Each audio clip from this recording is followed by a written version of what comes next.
켰어요? 용도가 높지.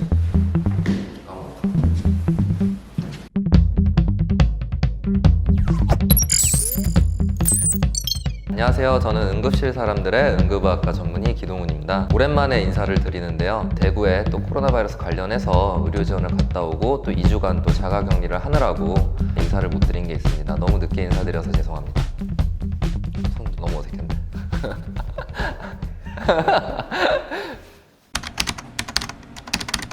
최근에 재밌었던 일은 제 영어 생방송 인터뷰였는데 또 마침 또 뉴스였습니다. 아리랑 TV에서 운영하는 아리랑 뉴스에서 이제 코로나 바이러스 관련해서 영어 생방송 인터뷰를 진행을 했었는데요. 생방송 시간이 7시 반이었는데 전 또 8시로 전달을 받았었어요. 그래갖고 정말 너무 정신없이 준비도 없이 들어갔었는데 준비된 질문 말고 다른 질문은 좀 안 해주시면 좋겠다고 부탁을 드렸는데 아나운서분이 준비되지 않은 질문 할 때마다 제 귀가 너무 빨개진 게 나중에 화면으로 보여. You've been at the epicenter yourself, and having watched that, how do you feel? It feels responsibility and the single mind of the patient. And, so many medical staff is doing our best. 예. 반응은 다 웃었죠. 무슨 정신으로 나갔냐, 무슨 깡으로 나갔냐, 발음 너무 구리다. 그래갖고 토종 한국인으로 태어나서 했던 영어치고는 나쁘지 않았다. 영국식 발음이라고 그렇게 얘기를 했습니다.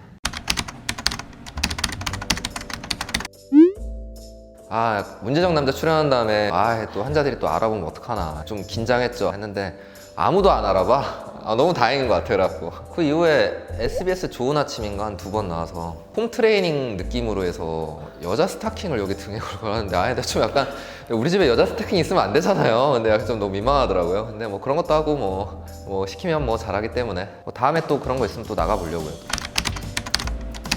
국경 없는 의사에는 제가 응급학과를 전공할 때부터 사실 많이 관심이 있었고 언젠가 기회가 된다면은 참여해서 활동해보고 싶은 생각이 있었습니다. 저도 한국의 국경 없는 의사에 관심을 가지게 된 거는 메디스텝하는 키톡이라는 오프라인 강의에서 성형외과 김결희 선생님이 1호 성형외과 의사로 활동가로 계시는데 그분을 직접 뵙고 강의를 들으면서 뭔가 같이 일을 해보고 싶다고 생각하던 차에 국경 없는 의사에서도 활동가들의 컨텐츠라든가 의료 인력에 대해서 홍보가 필요한 부분이 있어서 저희랑 같이 MOU를 맺게 됐습니다.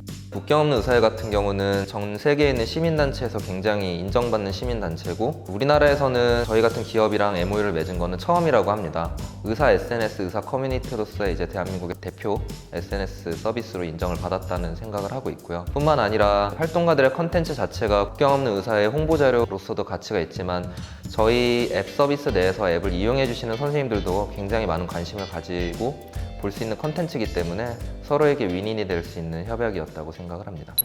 대구에 의료 지원을 갔던 이유도 안타까운 일이지만 대구에서 코비드-19이 아웃브레이크가 시작이 됐고 의료 인력이 굉장히 필요하다는 또 대구시 의사회장님의 호소문을 보고 항상 생각해왔던 이런 일들에 대해서 실행으로 옮겨야겠다고 생각을 했기 때문에 바로 의료 지원을 했었고 코로나 바이러스 환자들이 있는 계명대 동산병원에서 의료 지원을 했습니다. 굉장히 의미 있는 시간이었고 제가 왜 응급의학과 의사가 됐는지에 대해서 다시 한번 생각할 수 있는 시간이었습니다.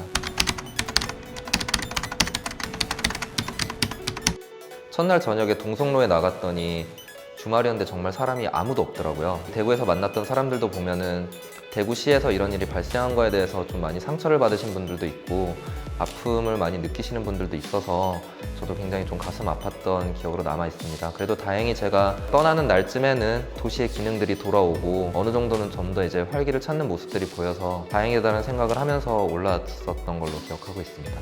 좀 가슴 아팠던 환자는 코로나에 감염이 되면서 계명대 동산병원에 격리가 되셔서 아내분의 장례식 과정을 참석을 못 하셨다고 얘기를 들었어요. 굉장히 좀 슬퍼하셨었는데 코로나 바이러스 치료가 끝난 다음에 환자분들의 이러한 부분들에 있어서 좀 아픔이라든가 정서적인 케어가 또 필요하지 않을까 하는 생각을 하고요.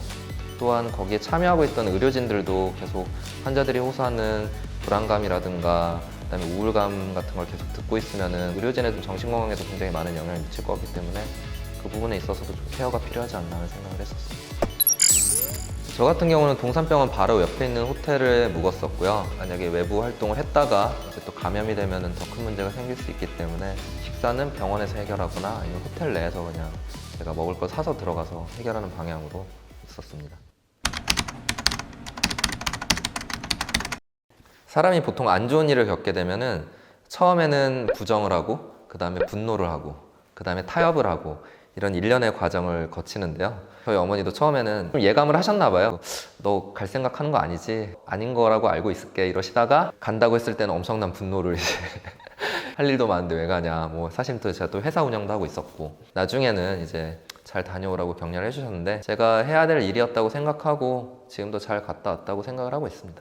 메디스태프 직원들 반응은 간다고 하면 어차피 말릴 수 없다는 걸 알기 때문에 그냥 잘 갔다 오라고. 저희 직원들이 다 뛰어나서 제가 없어서 이렇게 얘기하면 안 되나?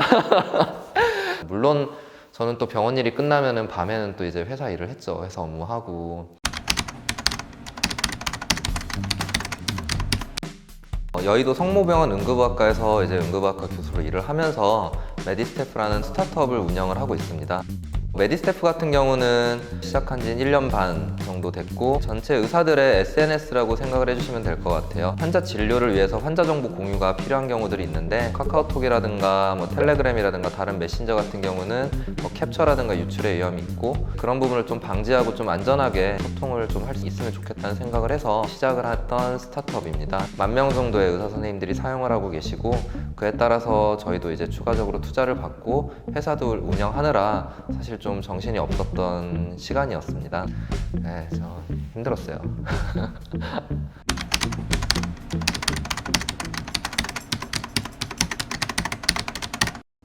제가 지금 슬기로운 의사생활의 의학 자문을 맡고 있습니다. 뭐 의사 요한부터 시작해서 낭만 닥터 김사부 시즌2는 제가 현장 자문을 했었고요. 슬기로운 의사생활 반응이 너무 좋아서 개인적으로 굉장히 뿌듯합니다.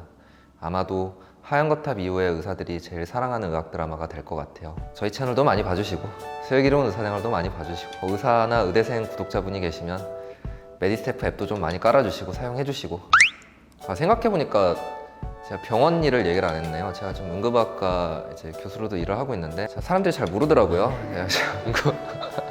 요즘은 이제 뭐가 본업인지도 좀 약간 흐려지는 경계에 있지만 유튜브가 잘 되면 또 유튜브가 또 제 메인이 될 수도 있고요. 투잡이 아닌데요. 병원에서 일하고 메디스태프 회사 일하고 드라마 자문도 알바 느낌으로 일을 하고 있고 유튜브를 좀 잘 해보려고요. 많이 봐주세요. 사실 처음에 너무 바빠서 유튜브를 한동안 저희가 인사를 못 드렸는데 마지막 영상 올렸을 때만 500명 정도였던 걸로 기억하는데 900명이 됐더라고요. 근데 1000명으로 약간 감사 인사하면은 민망하지만 그래도 나는 1000명 된 게 너무 좋아서 쉬운 거 아니잖아 사실은. 남들은 뭐 10만 명 이러지만 저는 1000명도 되게 감사하다 생각하고 있기 때문에 너무 감사합니다. 좀 더 채널을 키워보려고 미녀 편집자분도 모시고 이런 얘기하면 안 되나? 미녀 편집자분을 또 모셨고요.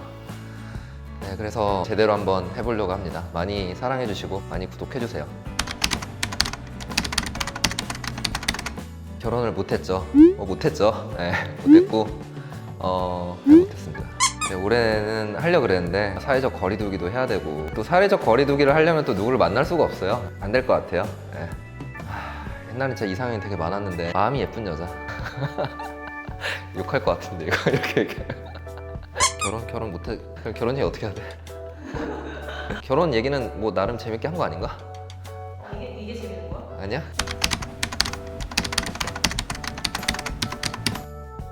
오늘은 제가 옷을 좀 신경 써서 입고 왔는데요. 김립이라는 메디컬 에듀케이션 오브 넷플릭스, 메이오 클리닉이라든가 클리블랜드 클리닉에 있는 교수님들의 바디캠이나 웹캠을 달아서 뭐 수술 영상 같은 거 설명하면서 지식적인 부분에 있어서 전달을 해주는 이런 영상 플랫폼이 있는데요. 코로나 바이러스 관련해서 한국 쪽에 있는 상황이라든가 이런 거를 영상을 좀 받았으면 좋겠다.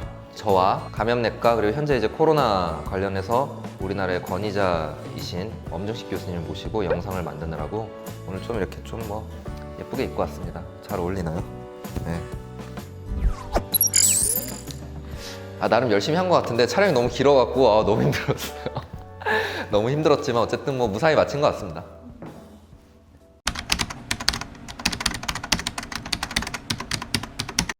제가 닥터 프리즈너였죠. 첫 의사 생활을 교도소에서 1년 근무하고 서울중앙지검에서 2년 근무하고 3년을 어떻게 보면은 법무부에서 일을 했었네요. 중앙지검에 있을 때는 형집행정지를 담당했기 때문에 뭐 닥터 프리즌에 나오는 것처럼 뭐 재벌 총수님도 보고 그거 담당했었다. 이태원 살인사건 재조사팀에 있었는데 어떻게 보면 법 집행의 과정에 있어서 그 당시엔 좀 허점이 있어서 진범이 출국을 해버리면서 미제로 남았던 사건이었고, 저희 형사사무부의 부부장님께서 이 사건 담당을 하셨었고, 그래서 저랑 같이 사건 기록을 봤었어요. 서울중앙지검 지하에 그 당시 사건 현장이었던 그 햄버거 집의 화장실과 똑같이 재구성을 하고, 넥스터였죠. 혈흔 분석으로 유명했던 미드가 있었는데, 혈흔 분석가들이 전국에 이제 경찰청에 계시는데 그분들도 이렇게 오셔갖고 핏자국 방향이라든가 이런 것도 진짜 주사기로 사서 실제로 혈흔 방향들을 다 뿌리면서 현장 재구성 같은 걸 했었었고, 결국 진범이 한국으로 이송되는 그런 결과까지를 보면서 제가 그 사건에 있어서 작지만 도움을 드렸다는 걸 굉장히 보람 있었던 사건으로 기억하고 있습니다. 병원에서 영상을 찍는 거는 조금 조심스러운 부분이 있어요. 개인정보 노출이라든가 이런 게 있기 때문에 좀 조심스럽지만 한번 해볼 수도 있지 않을까? 인턴도 찍는데 내가 보기에 세상이 너무 좋아졌어. 이 라떼 얘기하면 안 되는데 인턴이 브이로그를 찍는 세상이라니. 그거 어떻게 생각하세요, 우리? 인턴 선생님이 자기 응급실 일상을 브이로그로 찍는 거 보면서 나도 할 수 있겠다 하는 생각을. 인턴한테 찍어달라 그러면 나중에 인턴 신고해, 제가 나중에. 교수가 이상한 거 시켰다고. 긴 겨울이 끝나고 봄맞이 개편을 해서 응급실 사람들이 다시 시작을 하게 됐습니다. 코로나 바이러스 때문에 일상에서 많은 변화가 있었지만 저희도 또 좋은 컨텐츠, 재밌는 컨텐츠로 집에 계신 구독자분들께 즐거움과 유익한 정보를 드릴 수 있도록 노력하겠습니다. 구독이랑 좋아요 부탁드릴게요.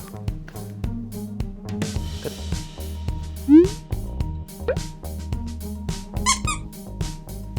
나 녹음한 거 맞겠지? 아까 녹음 버튼 누른 거 맞겠지? 조정석 씨, 정경호 씨는 다들 좋아하는 거 같아. 너무 귀여워. 진짜 귀여워. 컨셉을 조정석으로 나가라고? 아 진짜. 어?